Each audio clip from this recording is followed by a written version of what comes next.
Boa noite, irmãos. Vamos iniciar nosso estudo bíblico essa noite.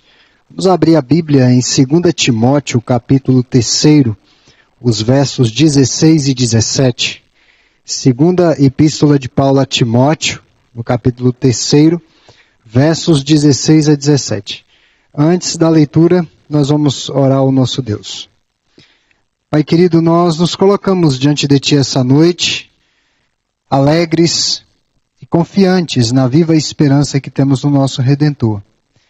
Agradecemos-te, ó Deus, pela revelação escrita, pela Tua palavra, que tem falado aos nossos corações. Nesses momentos de estudo, de aprendizado, que possamos ser tomados pela verdade, conduzidos por ela em todas as situações, que o Teu Espírito Santo possa aplicar à nossa condição, a Tua palavra. É em Cristo Jesus que oramos. Amém.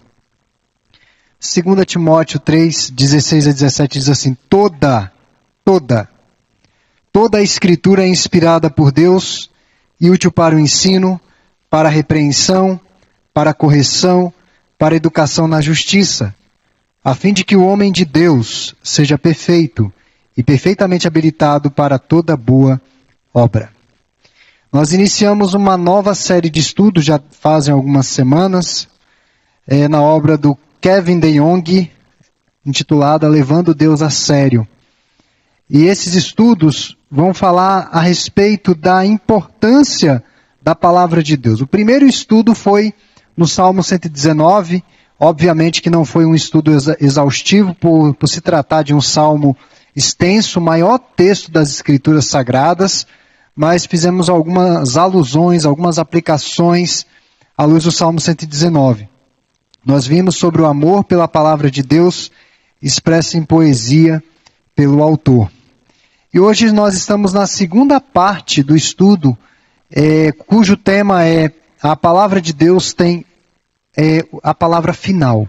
O que Deus diz deve ter peso final, decisório, em tudo que diz respeito à nossa vida. Afinal de contas, a palavra de Deus é justa, boa e verdadeira. Nada além das Escrituras.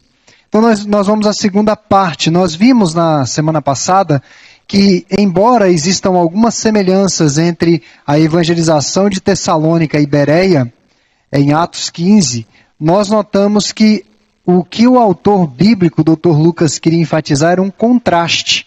A maneira como os tessalonicenses receberam a palavra, com alvoroço, com tumulto, com rejeição. E, por outro lado, a maneira como os bereanos acolheram a palavra de Deus, procurando diligentemente nas Escrituras, conferindo aquilo que o apóstolo Paulo falava com o que a Bíblia ensina, e nós vimos esse contraste.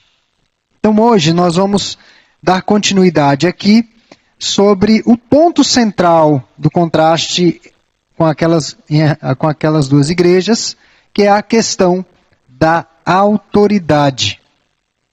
Certamente, quem é crente e estudioso da Bíblia se pergunta: puxa, mas o texto bíblico se renova diariamente. Eu leio hoje, entendo de um jeito, amanhã entendo do outro.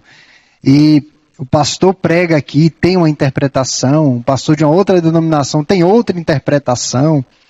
Há várias maneiras, há vários pontos de vista e abordagens em relação ao texto bíblico e, obviamente, os estudiosos vão chegar a conclusões diferentes em relação a vários pontos da doutrina e da teologia. Quando nós estudamos a hermenêutica, nós percebemos o seguinte: o texto tem uma mensagem. O texto não tem duas, não tem três mensagens, ele tem uma mensagem. O texto tem uma mensagem que é válida para os circunstantes, os que estavam vivos à época em que fora escrita a Escritura, os destinatários, e aquela mesma mensagem é válida para a igreja de todos os tempos, em todos os lugares do mundo. Para que nós cheguemos ao conhecimento da mensagem central, é necessário um estudo acurado à luz de toda a revelação e com alguns instrumentos. Por isso que a Reforma Protestante não pregou a livre interpretação das Escrituras. A Reforma Protestante pregou o livre exame. Examinais as Escrituras. Leiam, leiam, acessem o que o romanismo impedia. Trancaram a Bíblia por anos, tiraram da mão do povo. A reforma protestante do século XVI imprime essa Bíblia em linguagem popular, coloca na mão do povo e diz: leiam, leiam as Escrituras. Livre acesso, mas não livre interpretação. Interpretação depende de um estudo acurado. Há textos que basicamente são autoexplicativos, mas há textos que são complexos e demandam um estudo maior. Então, uma das razões para haver tanta divergência em relação à interpretação bíblica é justamente a autoridade. Os três principais ramos do cristianismo no Ocidente, católico romano, tradicional, protestante liberal e o evangélico, vamos colocar dessa forma. Esses três ramos não concordam sobre como julgar a verdade à luz das Escrituras. São maneiras de se interpretar a Bíblia diferentes. E, na prática, busca-se encontrar essa resposta. Qual é a nossa autoridade final? E esses três ramos vão responder de forma diferente a essa pergunta sobre autoridade. Então, todos reconhecem que, em certo sentido, a nossa teologia e a nossa ética devem, de alguma forma, estar assentados na Bíblia. Parte dali. Mas como que se encara o texto bíblico? Será que o texto bíblico tem autoridade mesmo? Ou é um ponto de partida? Ou é um apoio? Posição em relação ao catolicismo defendida por um teólogo, Peter Kreeft. Eu vou aqui citar o que ele escreveu. Ele disse o seguinte em relação a como a igreja romana vê a autoridade da Bíblia. A igreja nos dá a sua tradição, com letra maiúscula, como a mãe que dá uma roupa de segunda mão ao filho que já foi usada por muitas irmãs e irmãos mais velhos. Mas diferentemente de qualquer roupa terrena, essa roupa é indestrutível porque não é feita de lã ou algodão, mas da verdade. Foi inventada por Deus, não pelo homem. A sagrada tradição. Ele não está falando da Bíblia, está falando de tradição. T maiúsculo. Deve ser diferenciada das tradições humanas com T minúsculo. A sagrada tradição faz parte do depósito da fé, que também inclui a Bíblia. Ela é constituída de dados da igreja outorgados a ela pelo Senhor. Percebam, irmãos, que no romanismo há um grave problema em relação à interpretação da Bíblia. A Bíblia vai receber, digamos, autoridade com a força da tradição da igreja. E na tradição da igreja nós temos diversas aberrações, como a ascensão de Maria. Isso foi decidido em concílios católicos, que Maria, de repente, ascendeu aos céus e não passou pela morte. Sem contar um monte de absurdos que nós poderíamos passar o resto da noite falando aqui. A tradição é invenção de homens, mas ela está colocada até um pouco acima de autoridade em relação ao texto bíblico. A segunda declaração é de Gary Dorrien, o maior especialista em teologia liberal dos Estados Unidos da América. Ele próprio, um protestante liberal, disse o seguinte: a ideia central da teologia liberal é que todas as alegações de verdade, tanto na teologia como em outras disciplinas, devem ser feitas com base na razão e experiência e não por autoridade externa. É aí que a Bíblia contém a palavra de Deus e ela não é a palavra de Deus. Uma nuancezinha que faz toda a diferença. E esse tipo de teologia tem devastado muitas igrejas, inclusive no Brasil. Igrejas que abrem a sua leitura hermenêutica ou que submetem a sua hermenêutica às demandas da sociedade atual. Daí você vai ver a Bíblia gay. Daí você vai ver a igreja inclusivista. Atendendo essas demandas da atualidade, a Bíblia, a Bíblia sendo subserviente ao pecado, ao engano, ao erro. E, finalmente, a terceira declaração de Michael Horton, um teólogo reformado, que, sem dúvida alguma, a sua posição representa o evangelho ortodoxo de uma maneira mais ampla. Ele diz o seguinte: a autoridade final sempre reside fora de nós mesmos, e até mesmo fora da igreja, já que ambos são sempre ouvintes da palavra e receptores de seu juízo e justificação. A autoridade reside nesse livro aqui na sua integralidade. É o que Paulo escreve a Timóteo. Toda a Escritura, toda ela é palavra de Deus. Então, para o romanismo, a tradição tem autoridade final em pé de igualdade com as Escrituras. Para os liberais, a Bíblia deve se alinhar à razão e contingências do momento, demandas do momento. Mas para os reformados, a palavra está fora e acima de nós. É a visão de autoridade que nos define. Então toda religião vai se fundamentar na autoridade. E todos nós damos a palavra final em relação às coisas que acontecem em nossa vida a alguém. Às vezes nossos pais têm um bom conselho, às vezes é alguma questão cultural que vai influenciar em nossas decisões, a própria comunidade, os sentimentos, o governo. Me recordo quando a ex-presidente Dilma Rousseff foi eleita, que muitas famílias tiveram seu futuro decidido no resultado daquela eleição. Inclusive até aqui da igreja alguns saíram do Brasil, porque ela foi reeleita, na verdade. Foi na reeleição da Dilma. Desistiram do Brasil. Então a autoridade final era o resultado das eleições. Aquilo dali iria ser um divisor de águas. Muitos vão ter como autoridade final pesquisas de opinião, nossas impressões ou um livro sagrado. Seja qual for a religião. E daí nós vamos ver 2 livros, uma autoridade final. Aqui que eu quero finalizar essa parte da palavra final. Deus se revela a nós de 2 maneiras. Deus se revela a nós, a toda a humanidade, por meio do universo e das coisas que foram criadas, a natureza. Nós podemos ouvir e ler o que Deus fez. A revelação geral é a autorrevelação de Deus por meio do mundo que foi criado. Romanos capítulo 1, Paulo diz que os incrédulos, os ímpios, são indesculpáveis diante das evidências de que existe, no mínimo, uma força que está regendo todo o universo e mantendo tudo em equilíbrio. Isso é inegável.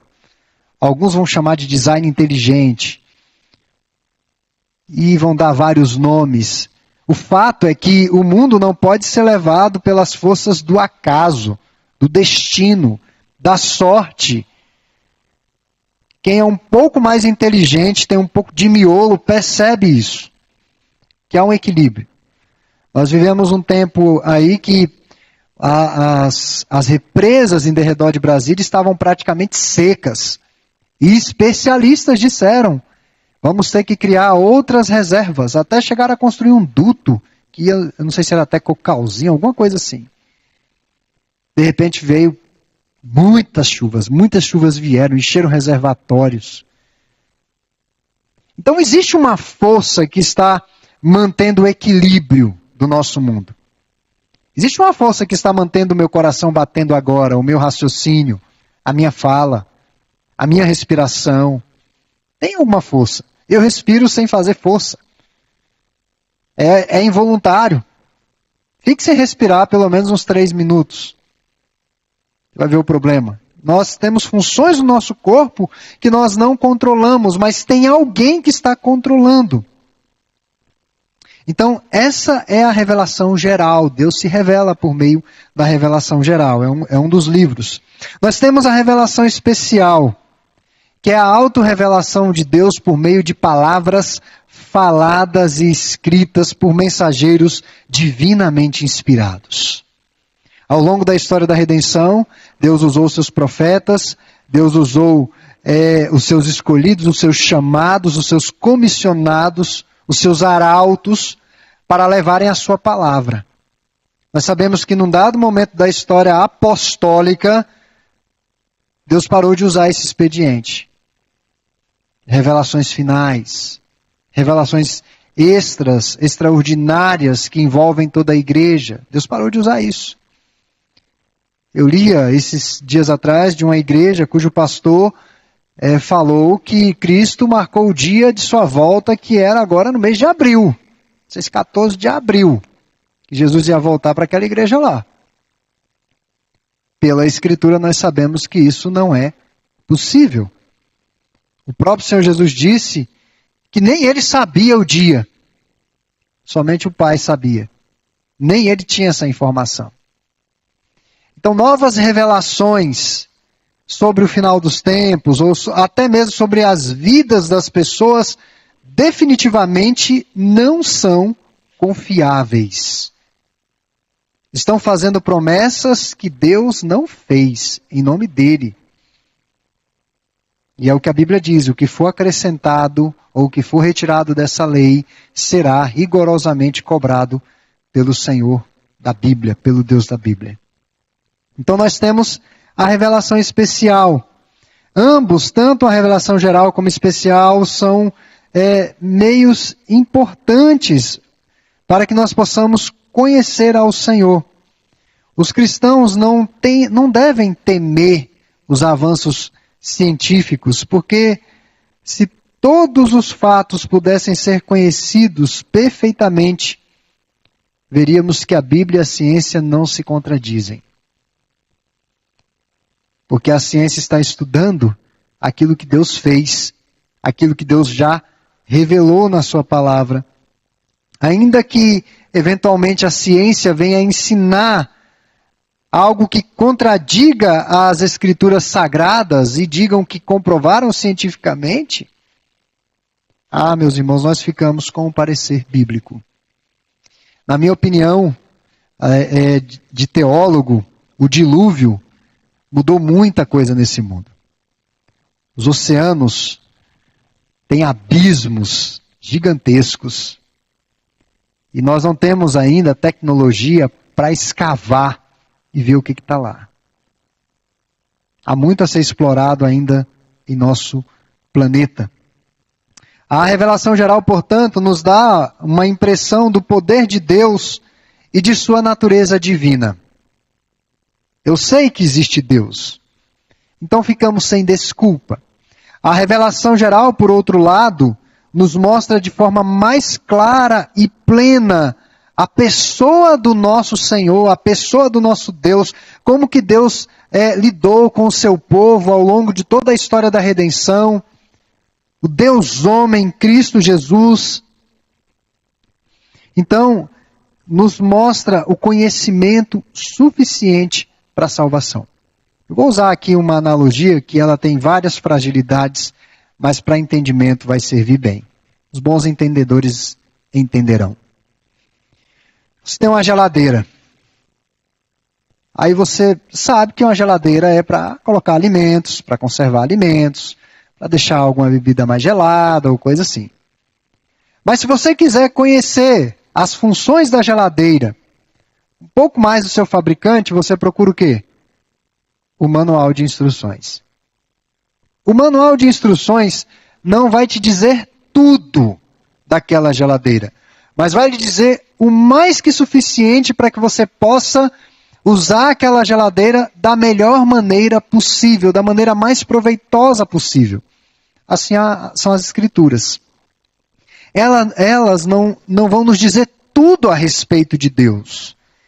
Existem hiatos, existem perguntas que nós temos.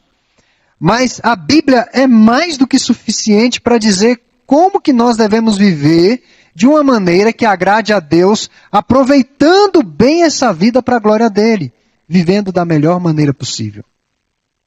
É dessa forma que eu vejo a revelação especial. Então, quando você olhar para a sua geladeira, pense nisso. Tá? Então, meus irmãos, a Bíblia tem a palavra final em relação à nossa vida. E aqui nas nossas considerações finais, os crentes estudiosos das Escrituras poderão se deparar com muitas dificuldades de interpretação do texto bíblico. Eu tenho até pensado, não esse ano, que esse ano está bem cheio de coisas, tantos projetos que ficaram ali represados e a gente está tentando colocar em execução pelo menos 1/10. Mas eu tenho um projeto de passar para a igreja, nós temos aí uns 2 ou 3 encontros, passando princípios gerais de interpretação bíblica. Algumas ferramentas para os estudiosos da Bíblia e a gente trabalhar alguns textozinhos difíceis, alguns textos complexos, que podem dar duplo entendimento, ou triplo entendimento ou mais. Então, muitos podem ter dificuldades ao ler esse livro. São problemas que demandam muitas vezes soluções não tão simples. Há datas difíceis de se conciliar e números que parecem não se encaixar. Há perguntas sem respostas fáceis.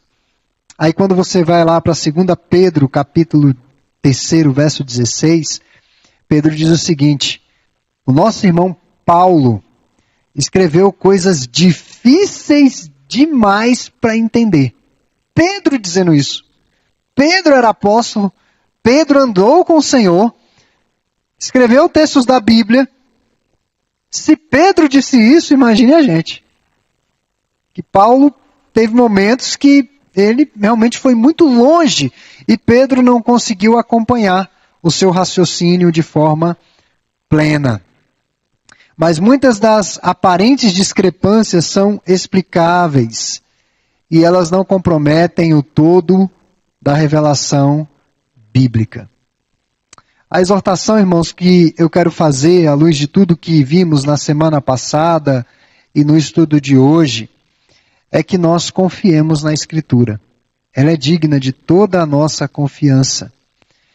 E é justamente pela Bíblia que nós vamos ter garantias de Deus, vamos ter acesso às suas promessas.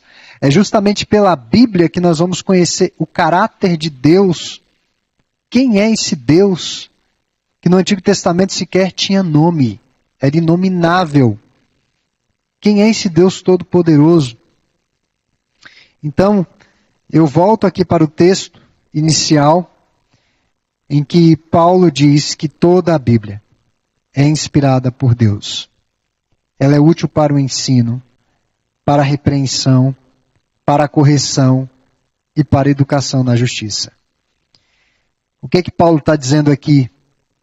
Que não basta apenas conhecer, mas é necessário de alguma forma ser movido por esse livro, mexido por esse livro, pelo que essa palavra diz. O autor aos Hebreus diz que ela é mais cortante do que uma espada de 2 gumes, ao ponto de dividir juntas e medulas, e sabe o profundo do coração e da alma humana. É esse livro, a palavra do Senhor.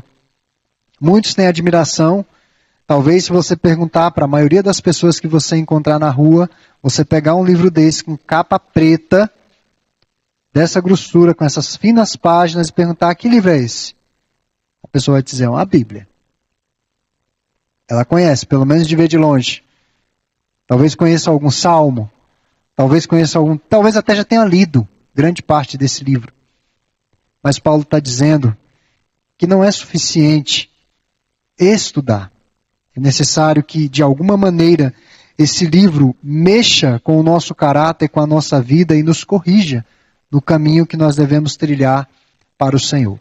E aí ele finaliza no verso 17, dizendo: a fim de que o homem de Deus seja perfeito e perfeitamente habilitado para toda boa obra.